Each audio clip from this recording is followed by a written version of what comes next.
Bueno, pues yo voy a hablar un poco sobre uno de mis capítulos de la tesis que estamos terminando de escribir en estos momentos y más concretamente sobre las nuevas perspectivas de la alometría del crecimiento en artrópodos del suelo. Entonces, lo primero que me gustaría contaros es qué es la alometría y mostraros algunos ejemplos para el que no lo sepa. La alometría en biología es el estudio de la relación entre el tamaño o el peso total del individuo o de alguna de sus partes con respecto a rasgos morfológicos, fisiológicos o de comportamiento, ¿vale? Un ejemplo de rasgos morfológicos sería este de aquí, en el que este autor lo que hizo fue, para esta especie de cangrejo violinista, medir la longitud del cuerpo, en este caso la anchura del caparazón, con respecto a la longitud de la quela.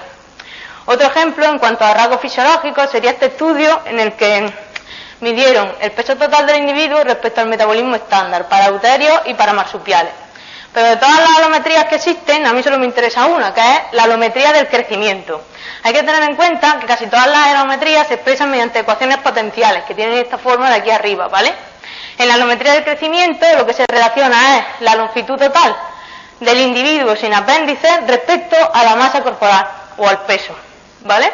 Vemos que en esta ecuación hay dos factores, el factor azul que le vamos a llamar factor de escala y el factor rojo que le vamos a llamar factor alométrico. En este ejemplo vemos tres curvas de alometría del crecimiento con el mismo factor de escala pero diferente factor alométrico. ¿Qué es lo que ocurre? Que para poder entender mejor qué significa cada uno de estos dos factores, lo que he hecho ha sido linealizar la ecuación con logaritmos. Entonces podemos ver perfectamente que el factor de escala es el intercepto de la recta y que el factor alométrico es la pendiente de la recta, ¿no? Entonces, quedándonos con esta imagen, me gustaría explicaros los tipos de alometría del crecimiento que existen. Estamos con el mismo ejemplo. Tenemos la longitud del cuerpo del individuo respecto a su peso, respecto a su masa, ¿no? El individuo puede crecer a lo largo de su ontogenia de manera isométrica. Cuando esta recta tiene una pendiente igual a 1, el individuo lo que hace es crecer proporcionalmente en longitud y en masa. Pero puede que esto no ocurra así, sino que el individuo crezca con la alometría negativa. Entonces, esta pendiente es inferior a 1. Y lo que hace es que a lo largo de su ontogenia invierte más en longitud que en peso. También puede ocurrir el caso contrario, que crezca con alometría positiva. Y entonces lo que asigna es desproporcionalmente más masa que a longitud. Para que entendáis mejor esto, lo que he hecho ha sido desarrollar un ejemplo con escorpiones. En este caso es la misma gráfica, longitud-masa. En este caso la masa está representada por densidad. Cuanto más oscuro sea el color del escorpión, significa que tiene más densidad, tiene más masa. Entonces, si este escorpión A, cuando es juvenil, crece a lo largo de su ontogenia isométricamente, alcanzará de forma proporcional una longitud y una masa. Y entonces se convertirá en el escorpión B.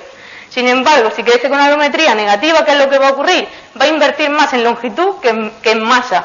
Y entonces, como podemos ver, el individuo C tiene una longitud muy parecida a esta, pero sin embargo mucho más ligero, tiene un gris menos intenso, tiene menos masa. También puede ocurrir el caso contrario, que os he dicho antes, que crezca con alometría positiva. Este individuo C, sin embargo, fijaos, casi no se diferencia en longitud y es muchísimo más pesado que el individuo B. Entonces, teniendo esto en cuenta, me gustaría comentar la relación que existe entre alometría positiva y la condición corporal. La condición corporal es un estimador de la reserva de energía y de nutrientes que tiene un individuo para su supervivencia, su crecimiento y su reproducción y que está directamente relacionado con distintos aspectos del fitness. Nosotros hemos partido de un experimento que realizó Jordi, tomó las muestras en el año 1996 y lo publicó en el 2003, podéis consultarlo, en la que estudió la licosa hispánica, que no está de aquí, pero que es una licosa muy parecida, y lo que cogió fue individuos en su estado subadulto y dividió en dos grupos. Uno que lo vamos a llamar control, que es el grupo azul, en que durante su etapa subadulta no se le suministró alimento extra, y luego el grupo de las alimentadas, que va a ser el grupo rojo, en el que durante su estado subadulto sí se le suministró alimentos extra. De manera que a lo largo de su ontogenia lo que hizo fue, estos individuos alimentados lo que hicieron fue asignar más masa respecto a longitud. Así que cuando llegaron a la edad adulta, él lo que hizo fue medir la anchura del caparazón, es decir, la anchura del prosoma de la araña, y también midió un índice de condición corporal. Y lo que se dio cuenta es que apenas había diferencias significativas en el tamaño estructural de los dos grupos, pero sin embargo las alimentadas tenían una condición corporal muy superior al grupo control. Entonces, en base a eso, este trabajo se centra en una hipótesis muy sencilla, y es que en ambientes más productivos los individuos van a tener mayor recursos disponibles y por lo tanto podrán alcanzar una mayor condición corporal. respecto a su tamaño estructural, ¿vale? Entonces, biometría que he demostrado antes, longitud respecto a masa. Según lo que he dicho yo aquí, en estos ambientes que tienen baja productividad primaria, los individuos al final a lo largo de su ontogenia, cuando sean adultos, tendrán peor condición corporal. Aquí hablo de productividad primaria porque está directamente relacionada con la materia orgánica que hay en el suelo, por la tasa de caída de hojas desde los árboles, ¿vale? Cuando pasamos, por ejemplo, a un ambiente con una alta productividad primaria, asumimos que los individuos alcanzarán una mejor condición corporal. Y si os habéis dado cuenta, aquí lo que se ha producido es un cambio en la pendiente de la curva de alometría de crecimiento. De manera que el factor alométrico B podría ser un buen proxy o un buen indicador de la condición corporal en artrópodos del suelo, ¿vale? Entonces, teniendo en mente esto, os voy a contar un poco de la metodología porque es ingente, es enorme y muy complicado de contar, entonces os voy a hacer un resumen, ¿vale? En principio lo que hicimos fue una revisión bibliográfica gigantesca sobre todas las ecuaciones de la alometría de crecimiento que hay de artrópodos del suelo y conseguimos al final 314 ecuaciones de estas 50 localidades que podéis ver por aquí. Veis que la mayoría están situadas en el hemisferio norte, ¿ya? Pues, bueno, el tamaño del punto es el número de las ecuaciones, ¿vale? Y que hay en cada localidad. Y su color representa el bioma.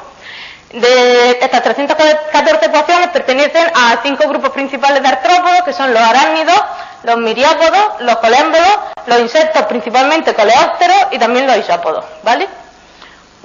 Y en cuanto al modelo estadístico, solamente voy a decir que hicimos un modelo averaging, que es una media de modelos, y que en todos esos modelos incluimos el NDVI, que es un índice de productividad primaria, y en esos modelos lo que hicimos fue una combinación de las diversas variables que os voy a contar ahora, pero el modelo completo incluía el Bauplan, que es el plan corporal de los artrópodos, o sea, su forma puede afectar a la alometría del crecimiento.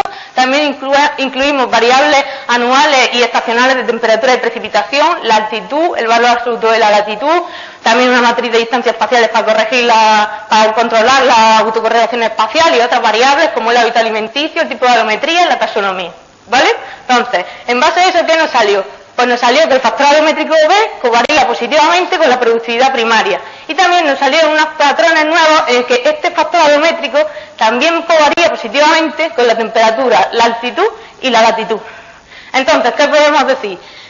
Podemos, por lo tanto, demostrar que se cumple tanto nuestra hipótesis como nuestra predicción. ¿Por qué? Porque en ambientes de alta productividad los individuos alcanzan una mejor condición corporal al aumentar este factor alométrico, que podría considerarse como un indicador de la condición corporal en artrópodos del suelo. En cuanto al resto de variables, pues no quería extenderme mucho porque ya veo que me ha sacado el cartelito de 1 minuto, pero tenemos hipótesis para cada una de ellas. Entonces, si tenéis alguna pregunta sobre la metodología o sobre qué tenemos en mente sobre estas variables, pues nada más que ahora en las preguntas me hacéis lo que queráis. Y ya está.